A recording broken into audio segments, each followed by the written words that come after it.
Pues buenas tardes a todos. Muchas gracias por estar aquí en esta hora tan difícil después de comer. Gracias a la Universidad Politécnica de Valencia, especialmente a Camila Mileto y a Fernando Vegas, y enhorabuena por tener esta iniciativa, ¿no?, sobre este curso.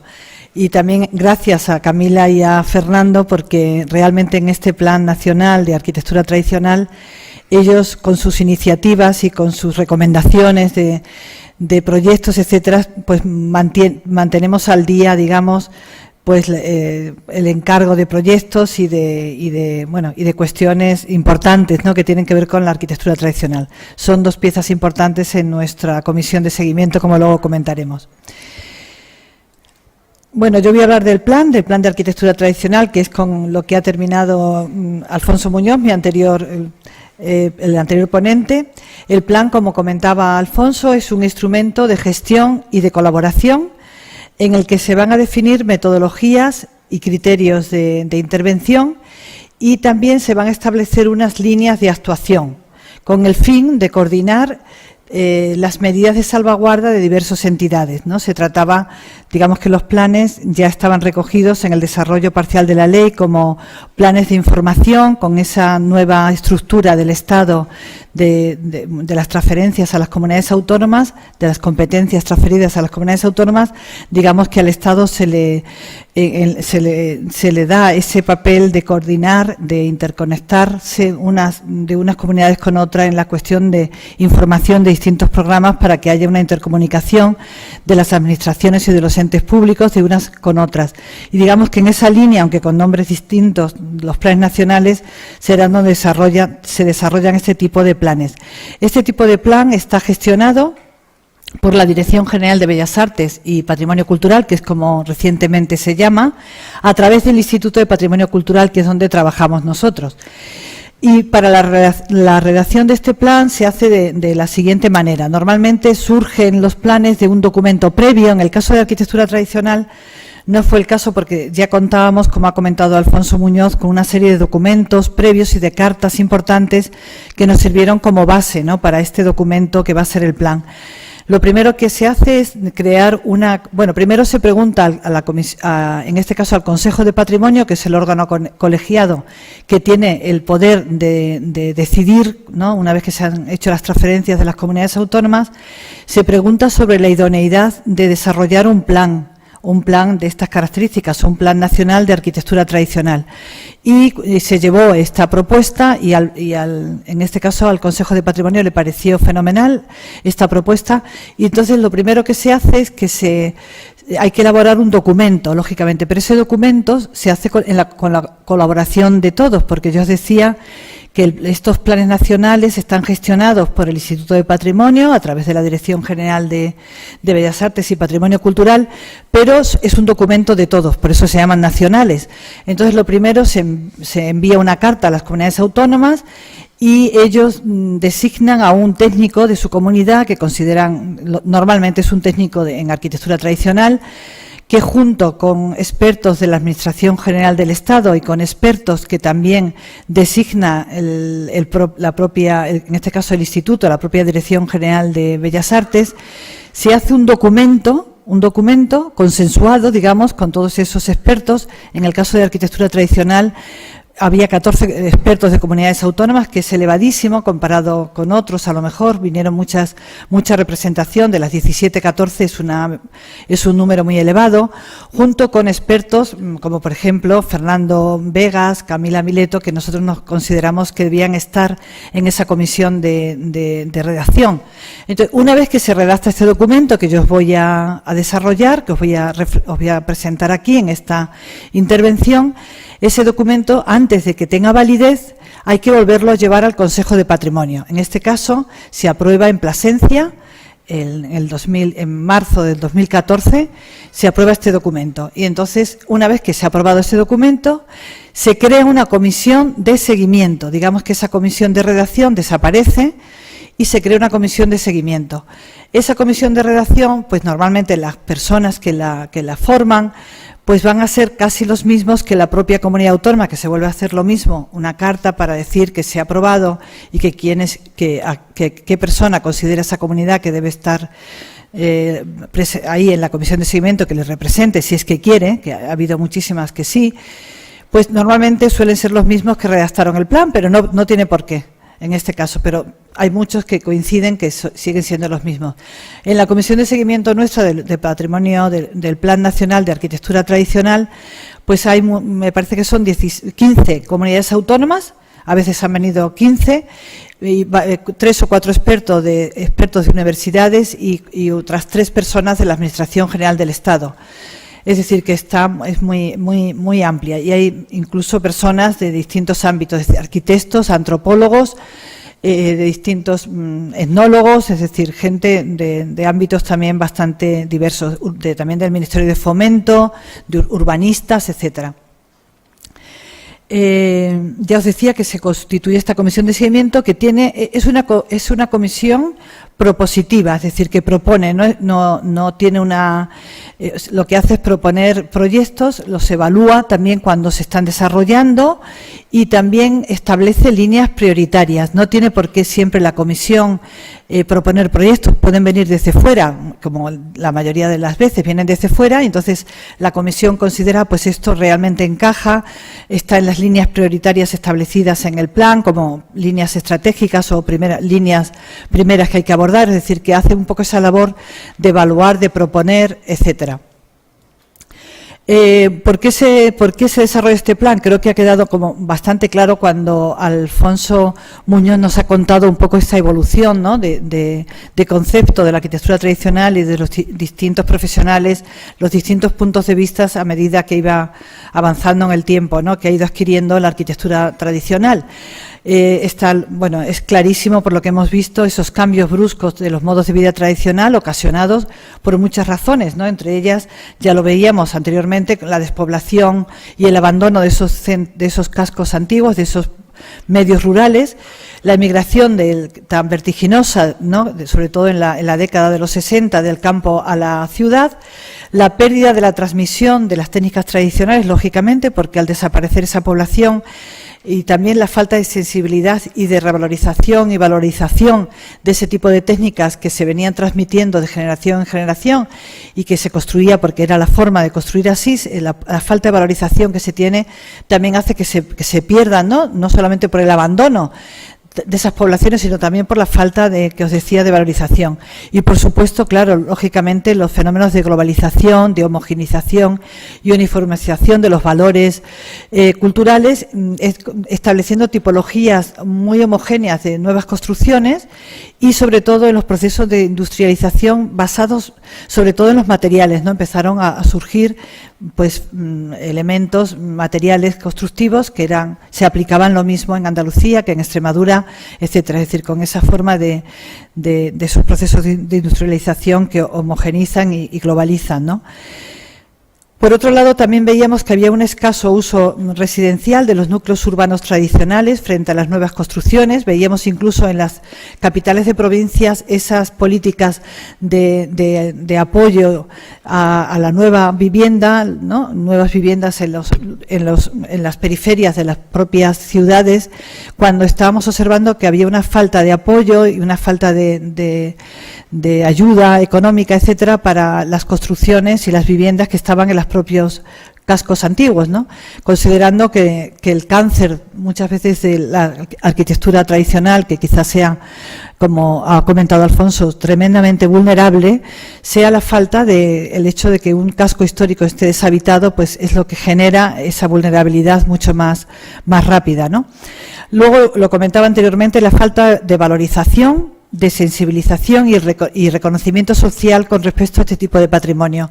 No solamente a veces incluso de los propios arquitectos, de los propios profesionales, sino de la propia población que revalorizaba y valoraba muy poco este tipo de arquitectura, quizá porque no había habido una difusión, aunque en unos medios sí que se había, como comentaba Alfonso, estaba totalmente documentada y estudiada, pero no había habido una política de difusión, de sensibilización hacia lo que son los colectivos, los portadores, los que realmente generan ese tipo de arquitectura, para valorizar y revalorizar eso como un patrimonio cultural identitario, quizás como de los primeros, ¿no? Quizás como uno de los patrimonios culturales más importantes. Luego también la falta de unidad y coordinación en la diversidad normativa. Veíamos que había una diversidad normativa enorme, a veces muy difícil de aplicar, habiendo tenido muy poco en cuenta esas normas a la propia población. No se había hecho un sondeo quizás directo teniendo en cuenta esos portadores para que hablaran también de la problemática que tenían cuando se aplicaban esa norma, que prácticamente era imposible de llevar a cabo. Es decir, que había algo que nosotros consideramos que quizá con el plan podría tener pues podría llegar a tener algo mucho más coherente y más relacionado con lo que es la realidad, ¿no? Se hacía, por tanto, necesario, como os decíamos, un establecimiento de criterios y metodología con actuaciones más directas y comprometidas de las instituciones públicas para la salvaguarda de esta arquitectura, no solo en cuanto a legislación y normativas, como comentaba, sino también en cuanto a programación e incentivos, que quizás hasta ahora ha carecido mucho de este tipo de incentivos.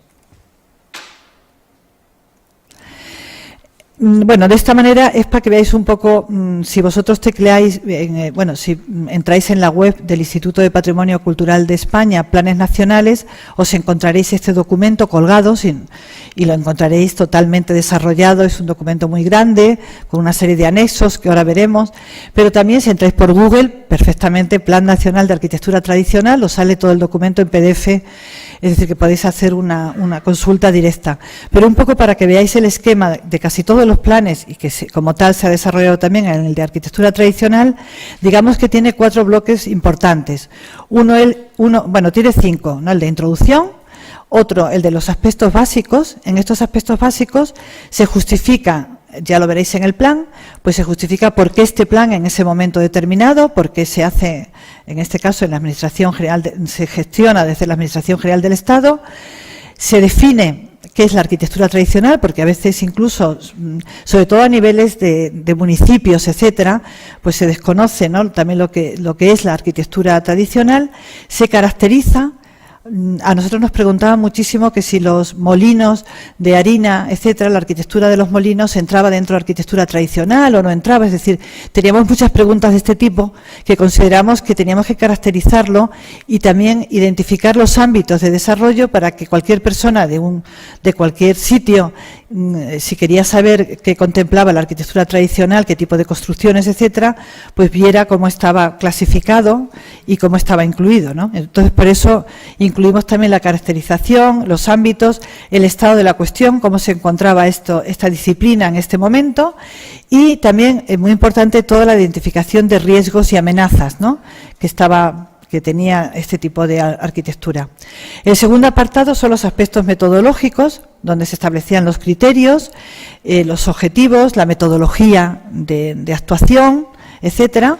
El tercero era una serie de programas. En este caso se establecieron 4 programas. El primero, el de investigación y documentación. El segundo, el de protección. El tercero, el de intervención y recuperación de los sistemas tradicionales. Hemos apostado muchísimo por este programa, que yo creo que es un poco el objetivo también de vuestro curso, ¿no? El de intervenir y recuperar los sistemas tradicionales, no solamente los materiales tradicionales, sino también los sistemas constructivos. Y el cuarto programa, el de difusión, transmisión y cooperación. Y por último, coordinación y cofinanciación de actuaciones, es decir, ver un poco, no solamente, digamos que el plan cuenta con un fondo, pero realmente no es lo importante de un plan. Lo importante del plan es que establece, yo os decía, criterios, metodologías, acciones prioritarias, etcétera, y sobre todo sistemas que puede tener el propio plan para colaborar económicamente, es decir, que no solamente es a través del plan, ni mucho menos, sino se puede incluir proyectos que están financiados por otras instituciones, pero que se ajustan tanto a metodología como en cuanto a criterios, se ajustan a lo que el plan propone. Entonces puede formar parte de un estudio en el marco marco del plan de arquitectura tradicional. Y económicamente, pues puede ser que tenga una pequeña parte o nada, yo os decía, o que algunos consideremos que son muy importantes como elemento que puede ser incluso extrapolable para otras comunidades autónomas, etcétera.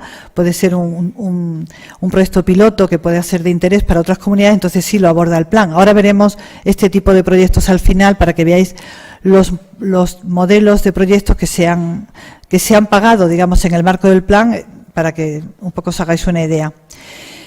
Ya os decía que es un libro blanco de consulta, ¿no? Porque incluye todo esto que os he comentado en el esquema anterior, pero también, además, incluye, por ejemplo, toda la legislación nacional e internacional que existe relacionada con la arquitectura tradicional. Es decir, que no hace falta que os vayáis a vaciar la ley del suelo, la ley de urbanismo, la ley del patrimonio de este sitio, del otro, tanto a nivel nacional como de comunidades autónomas, sino que aquí está totalmente recogido, ¿no?, con los párrafos que interesan, los títulos que interesan, etcétera.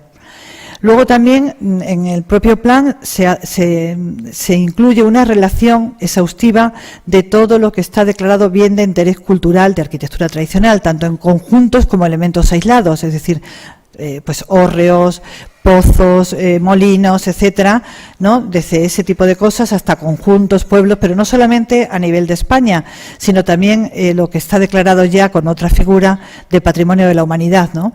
Es decir, que es un poco un libro de consulta donde os podéis encontrar con todo tipo de elementos, tanto de España como en otros sitios del mundo. Y esto forman parte de unos anexos que, si entráis en ese documento, lo veréis, y también os puede facilitar, si os iniciáis en este mundo, etcétera, pues podéis tener ahí un documento importante de documentación y de referencia. También una bibliografía específica. En este caso también nos ha hablado Alfonso de toda esa historiografía, pues ese capítulo también lo incluye en uno de los anexos, y bueno, una serie de estudios específicos que ahora vamos a desglosar para que lo podáis ver.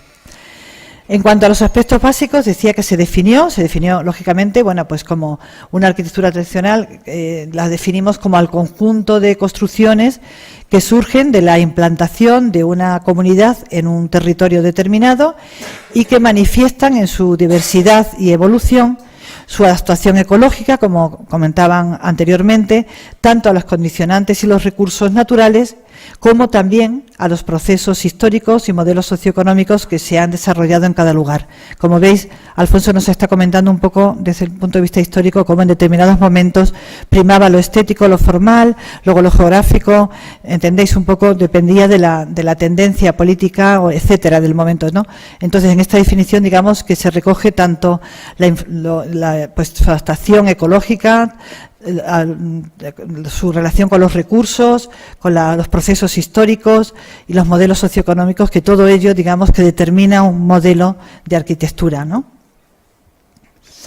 En cuanto a la caracterización, muy por encima, pues constituye lógicamente una parte sustancial del patrimonio cultural, ¿no? Quizás de lo más sustancial, de lo más identitario, lo más relacionado con el medio, ¿no? Es una de las principales señas de identidad de esos diversos colectivos que son los que lo han dado vida. Genera un paisaje, ¿no? Cuando hablamos de conjunto, de cualquier tipo de arquitectura, en este caso estamos viendo unas bancales de Mallorca, ¿no?, generando ese paisaje por esos modelos constructivos de bancales, de aterrazamientos, de cuando son terrenos en laderas, etcétera, y que quieren ser cultivados. Es dinámica y se relaciona íntimamente con el patrimonio cultural inmaterial.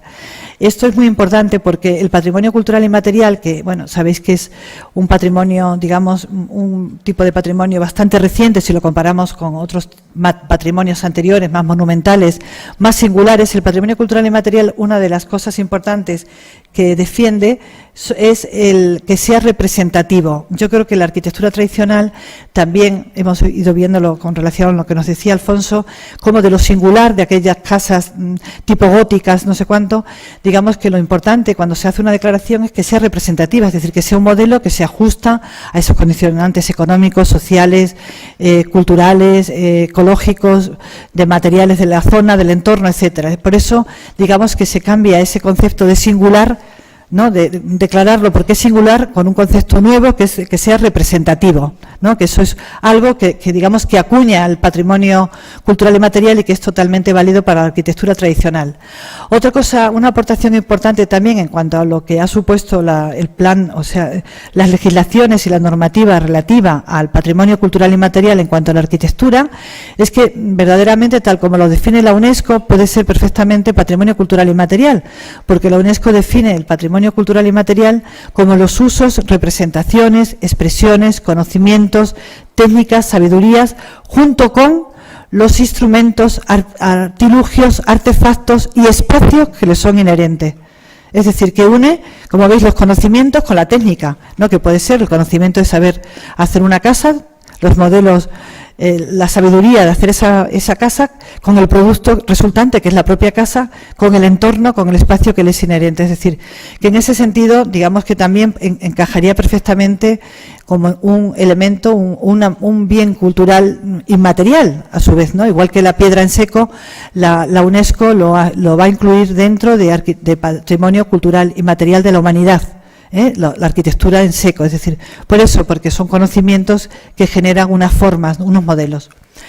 Eso, por un lado, yo os digo que ha tenido muchísimo que ver con el patrimonio cultural y material. Y luego otro elemento importante con el patrimonio cultural y material es la importancia que da el patrimonio cultural y material a los portadores, a los protagonistas, que yo creo que era algo que carecía bastante también. Toda la normativa que se había generado a veces estaba desconectada por completo de lo que los portadores querían, incluso a veces se declaraba sin tener en cuenta si ellos querían declararlo o no, cosa que ahora jamás dentro del patrimonio cultural y material se declararía algo cuando los portadores, la comunidad portadora, son los que deciden el cambio o la permanencia de sus manifestaciones o de sus conjuntos, son los que deberían decidir si lo quieren o no declarar, etcétera. Por supuesto que con una información y una difusión previa, ¿no?, que quizá no se desarrollaba.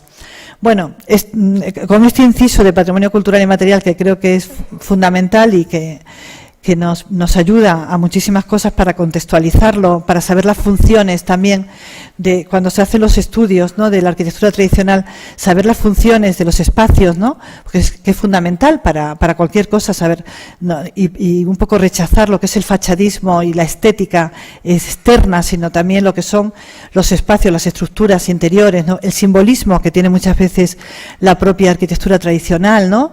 Todo esto nos ha ayudado mucho también ya veréis después, a hacer un modelo de ficha mucho más completo, incluyendo estas variables de simbolismo, funciones espaciales, donde se desarrollaban los duelos, donde eran las zonas rituales de una vivienda, las zonas, ¿entendéis?, cosas importantísimas a la hora de documentar y estudiar la arquitectura.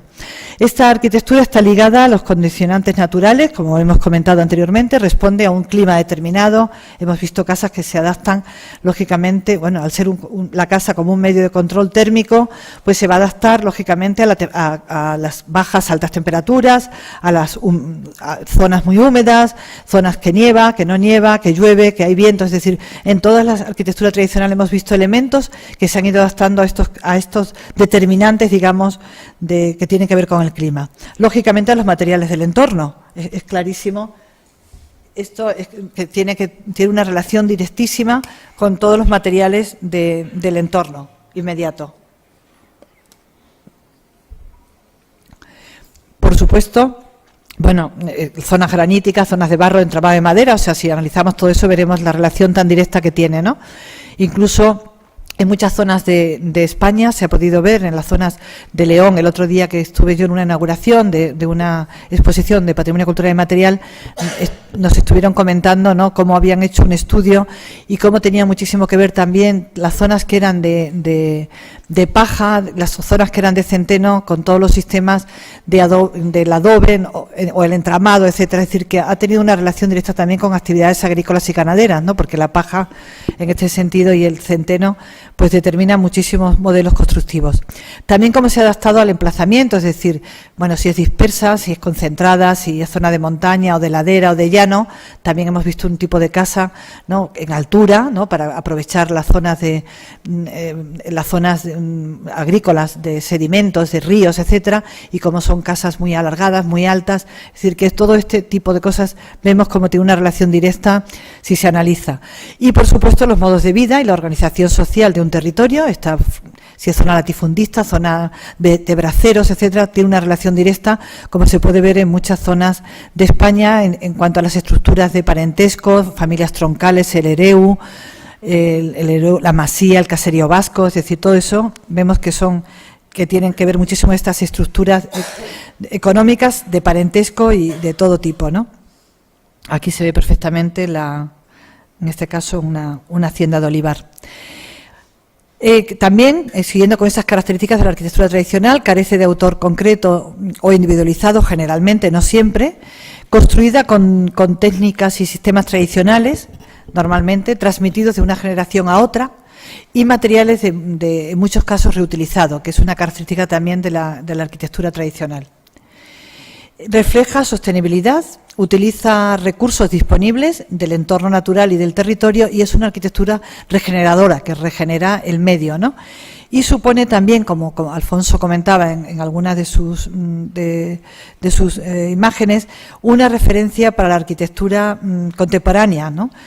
Bueno, es ahorro de medios, soluciones baratas, bioclimáticas. Es decir, bueno, esto no, pues yo creo que vosotros lo conocéis bastante bien, ¿no? Bueno, en cuanto a los ámbitos de desarrollo, los desglosamos porque, como os comentaba, la gente desconocía mucho lo que entraba y lo que no entraba, y bueno, nos hacían preguntas que nos parecían que era digno de hacer una clasificación al menos como referencia, ¿no?, para que se tuviera como referencia. Lo dividimos en 3 bloques importantes: la habitacional, la del trabajo y la arquitectura para los lugares de sociabilidad y uso colectivo, ¿no? Serían los 3 bloques. La habitacional no la clasificamos porque, bueno, era como todo el mundo sabía lo que era la vivienda, ¿no? Vivienda, ¿no?, habitacional. Digamos que es como unidad doméstica de producción, ¿no?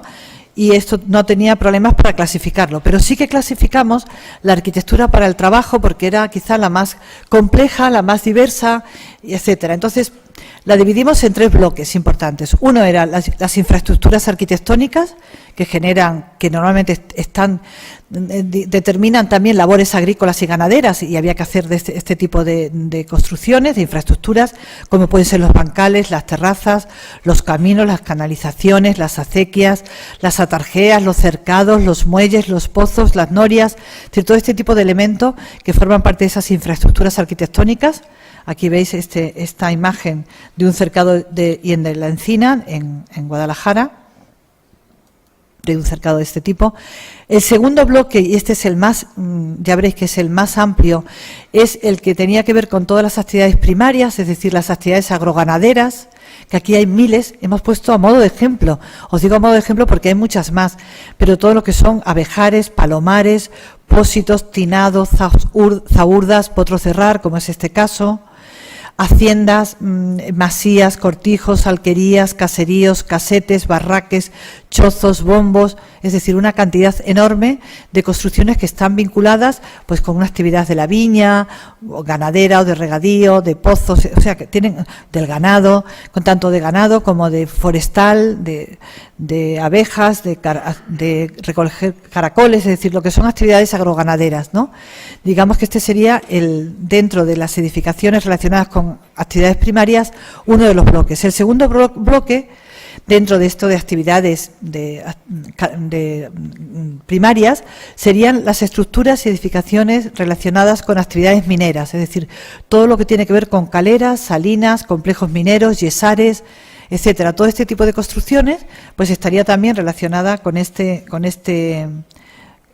este bloque, dentro de las actividades primarias.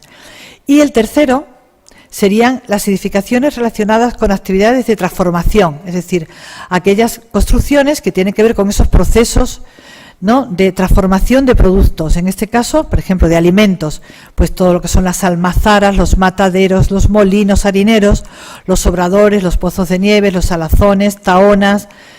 Luego de bebidas, por ejemplo, pues bodegas, destilerías, lagares, es decir, ese tipo de construcciones que tienen una tipología característica y que están en relación directa con todos los procesos de transformación, ¿no? Otro bloque sería la preparación de cuero, las tenerías, las boterías, la elaboración de tejidos, batanes, telares, ¿no? Porque estos talleres, si se analizan, por ejemplo, los telares tienen un tipo de construcción tradicional donde se coloca el telar o se coloca un batán, necesita un agua, un cauce que entra para mover la rueda, es decir, que son construcciones que tienen una tipología y son dignas de analizarlas y de estudiarlas, ¿no? y de tenerlas en consideración, y que a veces conforman nuestro paisaje, porque también os comentaba, lógicamente, que tiene muchísimo que ver la arquitectura tradicional con todo lo que es el patrimonio cultural y material, pero no olvidéis con el paisaje, ¿no? Por eso hemos hecho algún proyecto que tiene muchísima vinculación con también, y parte se ha pagado en el marco del plan de arquitectura y parte se ha pagado en el marco del plan de paisaje, porque tiene muchísimo que ver, ambos están totalmente unidos y no se pueden separar. Lo que pasa que quizá España necesitaba tanto uno de arquitectura como tal, con un nombre distinto, y uno de paisaje por la poca importancia que quizá el paisaje tiene, y creo que hay que darle una importancia increíble, ¿no? Por lo poco que se le tiene en consideración, ¿no? Por lo menos hasta este momento. También el trabajo de la madera, carpintería, de ribera, serrería, del barro, alfares, de metales, orfebrería, herrerías, fraguas, forjas, mazos, martinetes, los famosos martinetes de cobre, los mazos para pisar el metal, es decir, que siguen quedando algunos en España, en otros países han desaparecido, quizá por el desarrollo industrial que han tenido en Europa, y son de los pocos sitios, por ejemplo, en España el martinete de cobre en Navafría es el único que hay en toda Europa.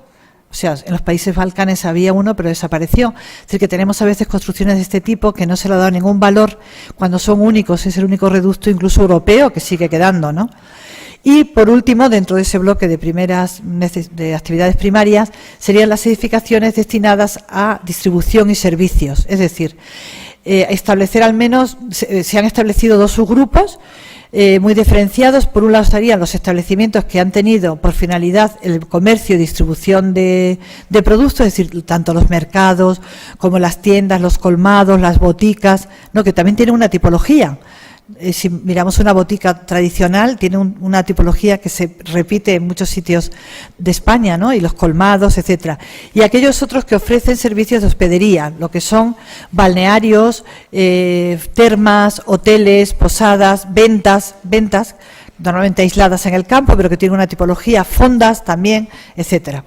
Y por último, el tercer bloque, dentro de estos ámbitos de desarrollo que os comentaba, sería la arquitectura para los lugares de sociabilidad y uso colectivo. Entrarían aquí los frontones, las boleras, las ermitas, los peirones, humilladeros, viacruces, es decir, esos lugares de sociabilidad colectiva, pero que tienen una arquitectura tradicional importantísima. Pasando ya a los aspectos metodológicos, bueno, muy por encima, pero diríamos que se establecieron unos criterios genéricos, pero luego para cada programa de actuación, de esos 4 programas que he comentado, también tiene sus propios criterios específicos, pero os voy a comentar los genéricos que han salido aquí a lo largo de la tarde con Alfonso. Sería, por un lado, el protagonismo ineludible de la comunidad usuaria.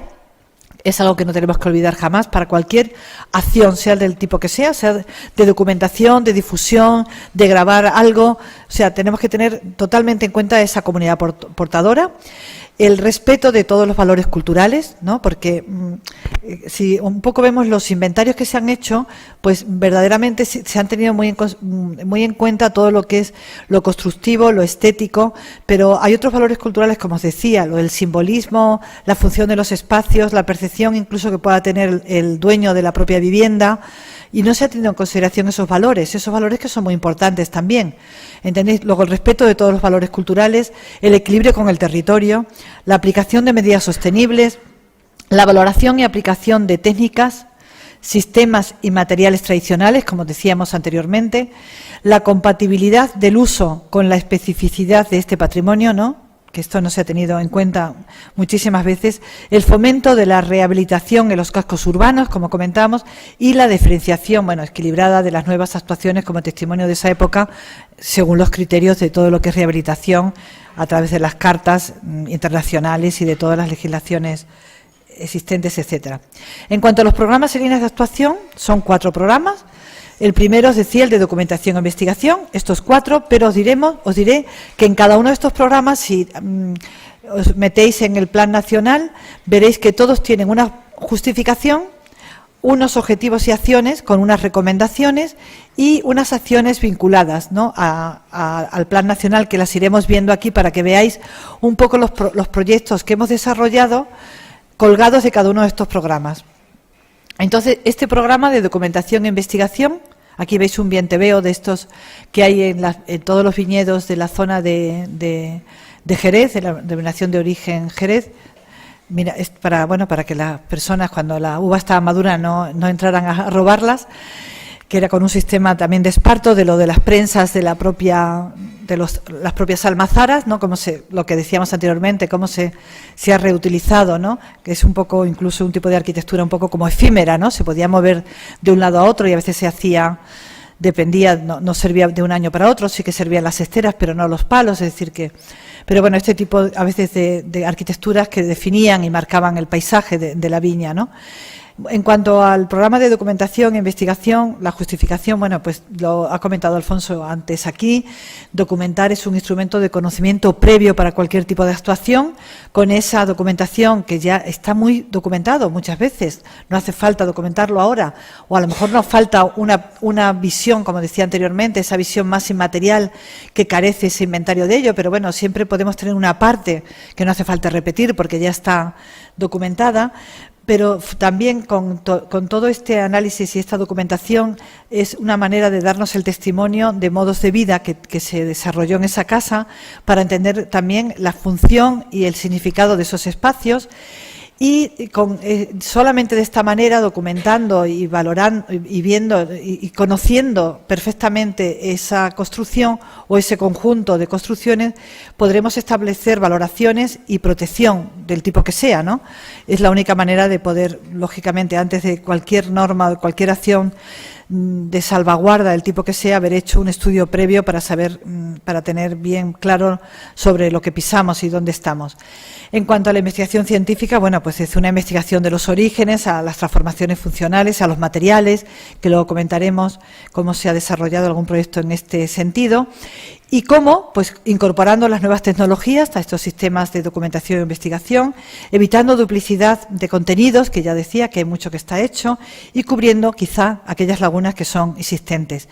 En cuanto a recomendaciones, pues dentro de este plan, de este programa de documentación e investigación, se incluyen unas recomendaciones que solamente os doy, bueno, he seleccionado unas cuantas, quizás las más, que es fomentar el desarrollo de trabajos de inventario y documentación, sobre todo en aquellas zonas que no existe, ¿no? Porque ya os decía anteriormente que, claro, también ha variado mucho el concepto de arquitectura tradicional y algunas arquitecturas no se consideraban que tuvieran valor, ¿no? Y sin embargo ahora se están revalorizando mucho, es decir, que a medida que avanzamos, quizás por el patrimonio cultural inmaterial, incluso el paisaje, se están incluyendo modelos arquitectónicos que ni siquiera han sido inventariados ni tenidos en cuenta porque no se considera que formaban parte de esa cultura, de ese patrimonio cultural, y sin embargo ahora sí, ¿no?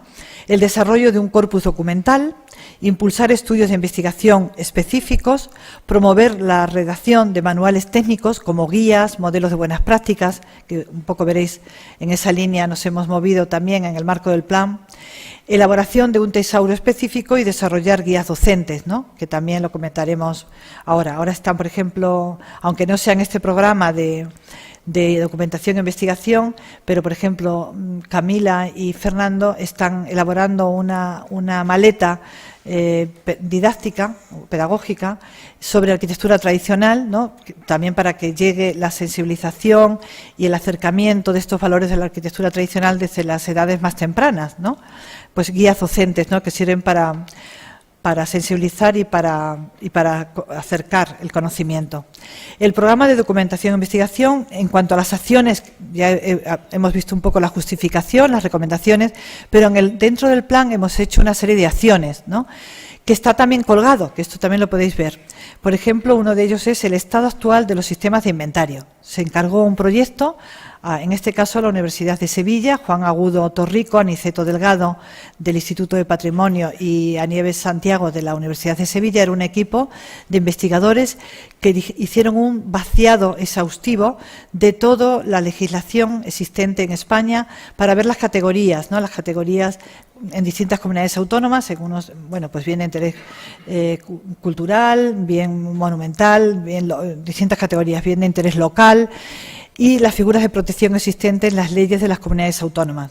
Esa fue la primera parte del trabajo. La segunda parte de ese trabajo, dentro de las acciones de documentación e investigación, fue todos los sistemas de inventarios, de tal manera que si os metéis en el Plan Nacional y entráis en este trabajo de acciones de estado actual de los sistemas de inventario, veréis todo lo que está inventariado en España hasta ese momento, hasta el año, en este caso se hizo en el 2013, porque se aprobó después el plan y ya contábamos afortunadamente con este trabajo realizado.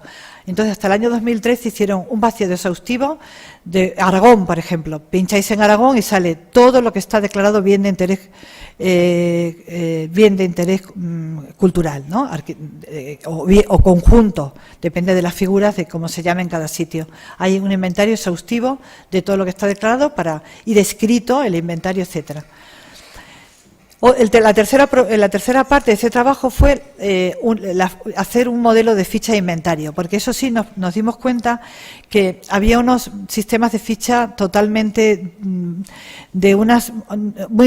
variados, pero además con niveles, unos muy exhaustivos y otros escasísimos.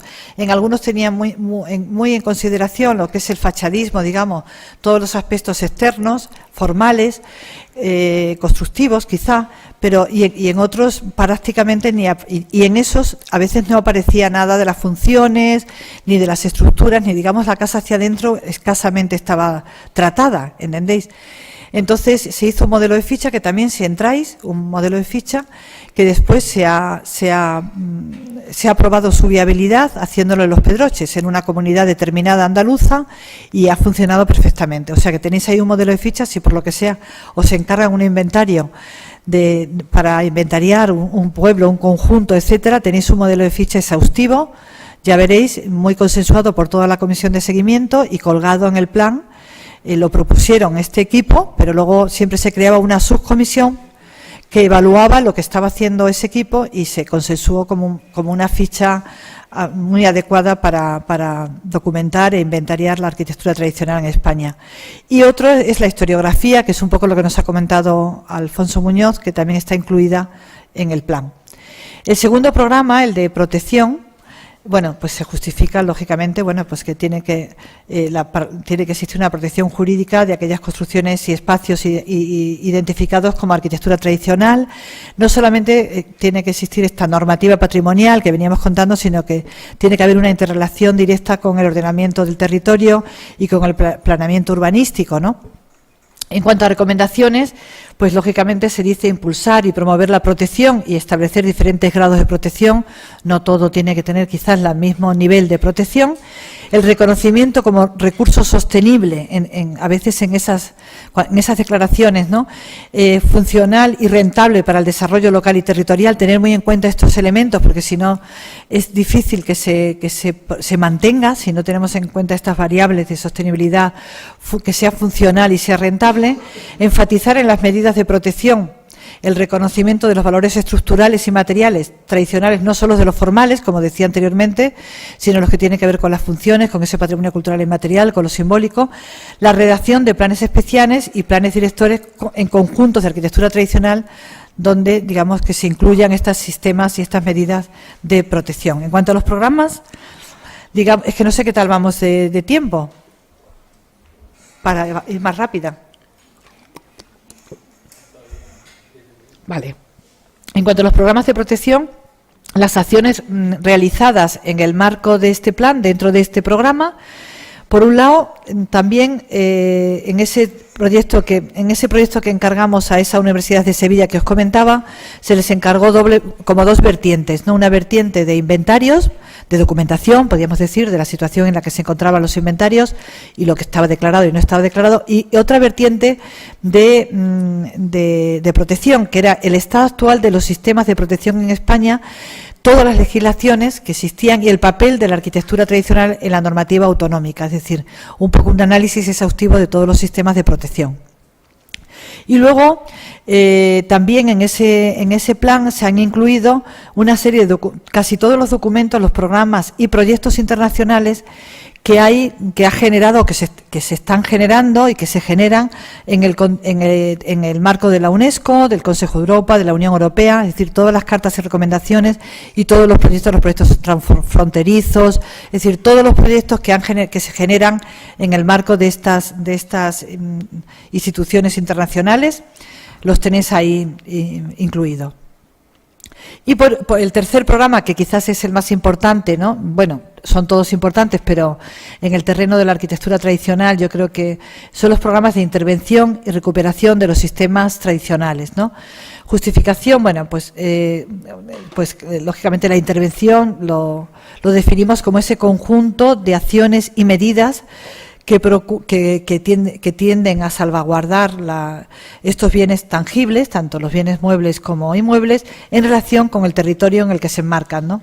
Se establecieron cinco definiciones distintas. Por un lado estaría la conservación preventiva, ¿no?, la conservación curativa o de reparación, la restauración o recuperación, la rehabilitación o reutilización, y luego serían de musealización, es decir, aquellos inmuebles que a veces realmente ni se les conserva, ni se les restaura, se les rehabilita o tal, pero con una finalidad totalmente de musealización, que es muy distinto a la restauración o recuperación, a la rehabilitación o reutilización para nuevos usos, etcétera, sino que la finalidad es meramente museística, ¿no? La recuperación de los sistemas engloba, esto es muy importante, es decir, la población como protagonista, lo venimos diciendo todo el tiempo, y los procesos de extracción, es decir, extraer la materia prima, de producción y transformación y de distribución. Es decir, todo esto, la recuperación de esos sistemas debe englobar eso, es decir, no solamente recuperar lo que es la materia en sí, sino recuperar todos los conocimientos y los sistemas que tienen que ver, la sabiduría, que tiene que ver con la extracción de ese material, pero la extracción, la transformación de ese material y la distribución y puesta en obra. Las técnicas constructivas, lógicamente, que se hacen con ese material, y también las características de los materiales, ¿no?, en la recuperación de esos sistemas, las características que tienen esos materiales. En cuanto a criterios específicos de ese programa de intervención y recuperación de los sistemas tradicionales, pues conservar la materialidad y el significado, compatibilizar materiales, elementos estructurales y constructivos, buscar usos compatibles adaptándose a los actuales modos de vida, conservar la simbiosis con el paisaje y tener en cuenta aspectos de sostenibilidad económica y desarrollo, ¿no?, que serían. Y en cuanto a recomendaciones generales, también incorporar medidas de salvaguarda a los planes, proyectos y ordenanzas de carácter territorial urbanístico, o sea, que existan ya esas medidas de salvaguarda, y entendida la salvaguarda como lo entiende la UNESCO, ¿no?, en el Plan Nacional de Patrimonio Cultural Inmaterial. La salvaguarda la UNESCO la entiende como aquellas acciones que puedan hacer viable el bien cultural, comprendidas, dice exactamente, la identificación, la documentación, la investigación, la revalorización, la promoción, la transmisión, la formación y la transmisión. Es decir, que son todas esas medidas de salvaguarda, ¿no?, que se deben tener en consideración y que creo que entran de lleno en la arquitectura tradicional. Si no hay todo ese tipo de medidas, difícilmente lo vamos a mantener en el tiempo. Proporcionar asesoramiento técnico por parte de las administraciones públicas competentes a los usuarios y propietarios. Yo creo que esto es una labor muy importante, ¿no? A mí me da mucha pena los ARIs estos que se han vuelto a cerrar de nuevo, ¿no?, con lo de la crisis, porque yo creo que estaban haciendo un papel importantísimo a nivel comarcal, estas oficinas de arquitectura tradicional, que yo creo que ese papel que tenían de asesorar era vital. Yo, por ejemplo, que soy de la comarca de la Vera y que ha existido un ARI durante una serie de años, ha sido fundamental para la rehabilitación de muchas viviendas y de muchos conjuntos en la comarca de la Vera. Ahora ha desaparecido por cuestiones desde la crisis, desaparecieron y cerraron muchísimos, en Castilla y León también, y verdaderamente yo creo que es una pena, ¿no? Pero deben ser pues estas administraciones locales, comarcales, las que deben, yo creo que proporcionar asesoramiento técnico, porque a veces el propio titular, el propio constructor carece de ello, ¿no? De un asesoramiento técnico, que deberían ser ese tipo de entes los que le asesoren, ¿no? Que para eso es que si no, no tiene mucho sentido. Fomentar subvenciones y programas de ayuda pública, promover las actuaciones de órganos asesores integrados por equipos interdisciplinares, impulsar el mantenimiento sostenible de plantaciones de determinadas especies vegetales, ¿no? Empleados en la construcción. Bueno, es que esto sería también muy largo. Os diré que en el Plan Nacional de Patrimonio Cultural y Material, por unanimidad, la reunión fue el 18 de noviembre, el viernes pasado, se ha decidido que se va a hacer un proyecto en 2 años sobre todo ese tipo de normas generadas por distintas administraciones y distintos organismos, comunidades autónomas, etcétera, que de alguna manera tienen que ver o alteran el patrimonio, en este caso el patrimonio cultural y material, pero yo creo que entra muy de lleno también en la arquitectura tradicional, porque es todas esas normas que ingieren, ¿no? O que alteran o que hacen no viable a veces determinadas técnicas, como por ejemplo la arquitectura tradicional, prohibir, yo qué sé, la sabina en una zona de Ayllón, de la Sierra de Ayllón, que siempre se ha rehabilitado y se ha construido con madera de sabina. Y como esto hay muchísimo, ¿no? Pues la prohibición del esparto en determinadas zonas, del mimbre en determinadas zonas, del helecho en otras. Es decir, un poco analizar esas esas leyes, esas normativas que a veces determinan que sea bastante difícil el mantener ese sistema constructivo tradicional, porque está prohibido por otra administración, que a veces es por desconocimiento, ¿no? Entonces consideramos que con este proyecto que vamos a hacer, la posibilidad de dirigirnos a medio ambiente, a consumo, a salud, porque es que tiene que ver muchísimo, tiene que ver un montón de administraciones, y decirles exactamente aquello que altera nuestro patrimonio, ¿no? Nuestro patrimonio cultural tradicional, nuestra arquitectura o nuestro patrimonio cultural y material, etcétera. Elaborar directorios de instituciones, profesionales, asociaciones y vínculos con este patrimonio. Ahora veremos a ver cómo en el marco de este programa se han desarrollado proyectos de este tipo. En cuanto a acciones realizadas en el marco del plan hasta ahora, ¿no? Y que hemos realizado muchas más, pero bueno, os menciono quizás las más significativas. Por ejemplo, una desarrollada que se llama Situación actual de los sistemas tradicionales de construcción, en este caso por Camila Mileto, Fernando Vegas, a través de la Universidad Politécnica de aquí, de Valencia.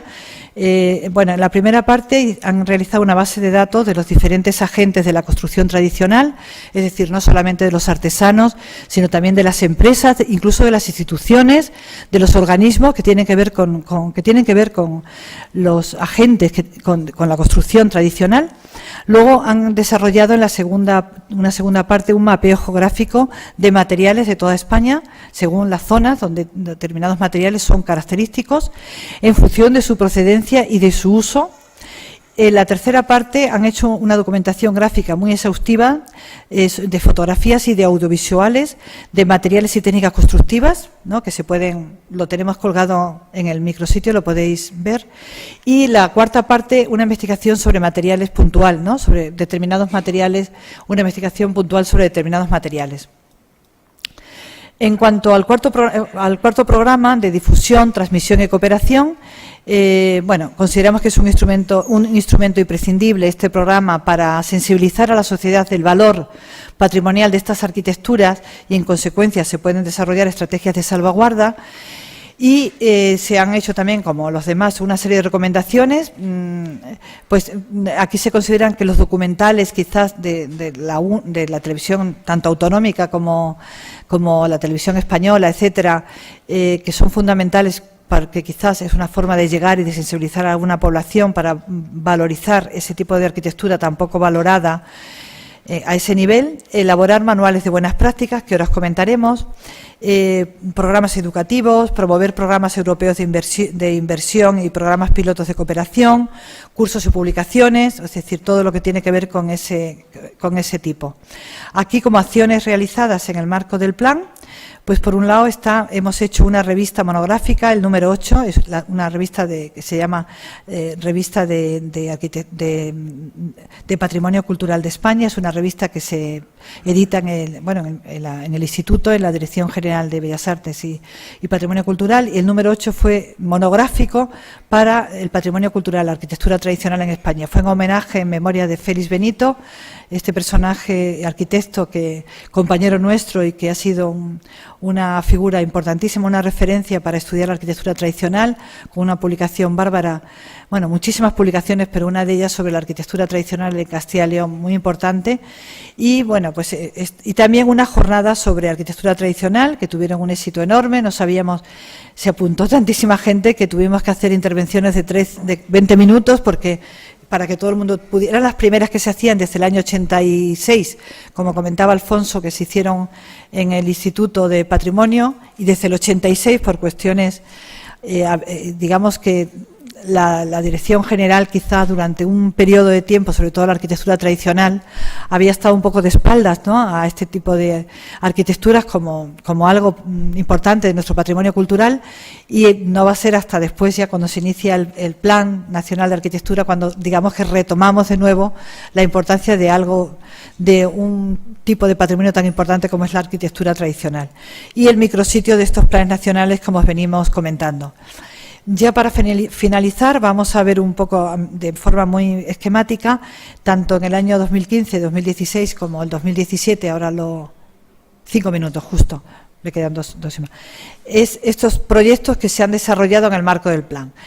Uno de ellos, por ejemplo, es la implementación de los criterios y metodologías de documentación establecidos en el Plan de Arquitectura Tradicional para probar su viabilidad a través de un estudio piloto en Los Pedrochos. Comentaba que habíamos creado un modelo de ficha que se había colgado en el plan y que lo tenéis ahí, lo podéis usar sin ningún problema, pero no se había, hombre, ellos lo habían, lógicamente no se cuelga algo que creemos que no va a funcionar, pero que queríamos luego hacer un proyecto con ese modelo de ficha, y se ha desarrollado toda la comarca de Los Pedroches, que bueno, tiene muchas características que consideramos que era esa comarca muy idónea porque tenía muchas influencias de lo que es Extremadura, toda la zona, bueno, está en Andalucía, pero también castellano-manchega, es decir, que tenía muchas influencias tanto extremeñas, castellanas, de Castilla-La Mancha y andaluzas propiamente dicha. Entonces, digamos que esa comarca, como aglutinaba, digamos, esas tipologías de esas tres áreas grandes, pues nos pareció que era muy interesante. Además, tenía una serie de fenómenos curiosos aplicar esa ficha ahí. Y la verdad es que ha dado muy buenos resultados, sobre todo la primera parte. Ahora, luego, la redacción de un plan director de paisaje cultural de la isla de Sálvara en Pontevedra y su arquitectura tradicional. Bueno, en este caso, sabéis que, claro, también en el marco del Plan Nacional, aunque se pueden hacer proyectos de distintos tipos, como decíamos, de distintas comunidades autónomas a nivel local, de otras instituciones, etcétera, pero el Estado intervenir solamente puede en aquello que es, bueno, normalmente, en aquello que es de titularidad pública, ¿no? No de algo privado, al no ser que esté en el marco del plan, pero bueno, sobre todo en lo que es de titularidad pública no hay ningún problema. Entonces, esto formaba parte de las Islas CIES, de la isla de Sálvora, que son del Estado español, están adscritas se adscribieron al Ministerio de Agricultura en su momento. Entonces se ha hecho un plan director, es muy curioso porque es una aldea que vivió en función de lo que era la transformación de conservera de salazones, de salazón de pescado, y desaparece. Sabéis que al principio, bueno, en un momento de los años del siglo XX lo toman los catalanes y se lo llevan a otro sitio porque, bueno, por unas cuestiones, una serie de razones. Entonces se queda el pueblo como parado, digamos, desaparece la población y se marchan fuera de la isla. Entonces se ha quedado primero, todo el pueblo, me parece que son 11 hórreos, una ermita, plazas, calles, es decir, el pueblo se quedó como pasó con Pompeya, ¿no? Aquí desaparece la población y entonces nos parecía un sitio muy adecuado para hacer un plan director, que luego va a ser Medio Ambiente quien va a intervenir en colaboración quizá con el plan en su momento, pero como un sitio muy adecuado para desarrollar incluso todos los criterios y la metodología establecidos en el plan, que pudiera ser como un proyecto piloto extrapolable quizá incluso por sus acciones a otros conjuntos. Luego, un estudio de buenas prácticas en las intervenciones de arquitectura tradicional española en el marco del plan, que ha sido un estudio que acaban de entregar Camila y Fernando, interesantísimo. Han hecho una clasificación, digamos, de la arquitectura tradicional y han seleccionado una serie de estrategias de buenas prácticas desarrolladas o de modelos que se deberían desarrollar según el modelo de arquitectura para ese tipo de construcción, cómo debería hacerse, etcétera. O sea, un trabajo estupendo, con un mapeo interesantísimo y una serie de propuestas enormes según sea la arquitectura de un modelo o de otro, ¿no? Y otro proyecto en el 2015-2016 ha sido el inventario de la vivienda subterránea, siguiendo los criterios y metodologías establecidos en el Plan Nacional, porque el sistema de vivienda en cueva tiene una problemática enorme, ¿no? De muchos tipos, desde el punto de vista jurídico, que el suelo es de unos, la parte de la superficie es de un dueño, bueno, es una problemática tremenda en cuanto a lo que es toda la cuestión jurídica. Y también tenía una serie de problemas que podía ser extrapolable para otras construcciones de cuevas de distintos sitios de España, que son muchos los sitios que todavía existen viviendas o bodegas en cueva y que podría ser también extrapolable. Y por último, y con esto ya termino, en el 2016-17 también estrategias de actuación para compatibilizar el impacto del turismo con la arquitectura tradicional a través de un estudio piloto en las Islas de Formentera, que también se está desarrollando desde la Universidad Politécnica de Valencia, en el marco del Plan Nacional, la redacción de estrategias de salvaguarda que constituyen el desarrollo rural y turístico del paisaje cultural de la dehesa boyal de Torrequemada en Cáceres, se va a iniciar ahora. Sabéis que el paisaje de dehesa es muy tradicional en muchísimos sitios de España, pero claro, hay muchísima dehesa que es de titularidad privada, entonces a veces no se pueden visitar. Esto es una dehesa boyal, es una dehesa pública, muy cerca de Cáceres capital. Nos habían comentado que había mucha demanda en Extremadura de turismo cultural, que querían visitar dehesas, pero claro, como eran privadas, pues tenían que pedir permisos, y entonces esta está muy cerca de Cáceres capital como para que pueda ser visitable, ¿no? Y tener una idea de lo que supone una dehesa, el ecosistema de una dehesa, las construcciones de una dehesa, lo que ha tenido que ver con la transhumancia, etcétera, con el cerdo, con los ganados transhumantes, con la bellota, con todo ese tipo de ganado. Y luego el Parque Cultural del Yeso es un estudio y propuestas de viabilidad para su gestión y puesta en valor. Y sobre todo es muy interesante esto, como comentaba un poco Alfonso en esa última diapositiva, que verdaderamente ya hemos tratado de que este estudio del yeso, que lo ha hecho la Universidad de Cartagena, también establezcan, hacer un análisis de dónde hay hornos del yeso, dónde hay canteras, dónde hay hornos, qué pueblos tienen esa arquitectura de yeso, establezcan unos circuitos turísticos de dónde se puede visitar, de tal manera para que un poco todo eso se difunda. Y por último, bueno, pues comentar, un informe sobre los principios de ordenación y los instrumentos urbanísticos. Esto fue una demanda que nos hizo Fomento a través de urbanismo, porque querían, para saber si aquellos municipios que tienen menos de 2.000 habitantes, de qué manera había influido la normativa que había generado el Ministerio de Urbanismo, Fomento, etcétera, de qué manera había influido y de qué manera habían influido también las normativas autonómicas, ¿no? Para tener, digamos, un análisis y ver hacia dónde tenemos que ir la propia Administración. En este caso fue una petición por parte de Fomento. Y unas jornadas de arquitectura que ya comentaba. Y bueno, nada más. Muchísimas gracias.